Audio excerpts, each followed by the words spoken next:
এই তো বাচ্চারা, তোমরা বুঝতে পারছো আজকে মাছ ধরা হবে। তো সেই জন্য প্রথমে একটা গামলার মধ্যে জল ভরে নিচ্ছি। প্রথমে গামলাটা ভর্তি করে নিচ্ছি। তোমরা দেখো কিভাবে হুইল চিপে মাছ ধরছি। এই তো এই মাছগুলো দেখতে পাচ্ছ, এখানে হুইল আছে, 4টে মাছ আছে। এই মাছগুলো জলে ছাড়বো। জলে ছাড়ার পরে আমরা হুইল দিয়ে ধরবো। এই মাছগুলোর মুখেতে প্রত্যেকটাতে ম্যাগনেট দেওয়া আছে। তো হুইলটা ফেললে ওই ম্যাগনেটটা চিপকে যাবে, নিয়ে মাছগুলো উঠে আসবে। তোমরা দেখতে থাকো। প্রথমে আমরা লাল মাছটাকে ধরবো।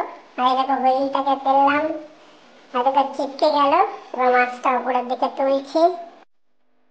এইভাবে হুইল গুটিয়ে গুটিয়ে মাছটাকে হুইলের কাছে নিয়ে আসছি। এসে মাছটাকে তারপরে ছাড়াবো। এইভাবে প্রত্যেকটা মাছই আমরা ধরবো এবং ছাড়াবো। তোমরা দেখতে থাকো। এরপরে হুইলটাকে আমরা বেগুনি মাছের দিকে নিয়ে গেলাম এবং বেগুনি মাছটা টুক করে হুইলটাকে ধরে নিল এবং আস্তে আস্তে তুলে মাছটাকে ছাড়াবো। গুটিয়ে গুটিয়ে মাছটাকে তুলে নিলাম। তুলে নিয়ে এরপর মাছটাকে আমরা ছাড়িয়ে নিচ্ছি। আবার আগের মতো এরপর হলুদ মাছটার দিকে নিয়ে গেলাম। নিয়ে হলুদ মাছটাকেও আমরা ধরে নিচ্ছি। ধরে নিয়ে হলুদ মাছটাকেও ছাড়িয়ে নিচ্ছি।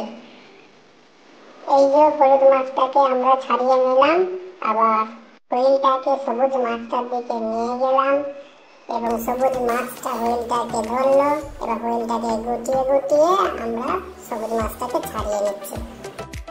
তো বন্ধুরা দেখতে পাচ্ছ মাছ ধরা কমপ্লিট। এইভাবে তোমরা মাছ ধরতে পারো।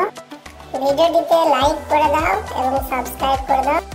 আবার দেখা হবে পরবর্তী ভিডিওতে।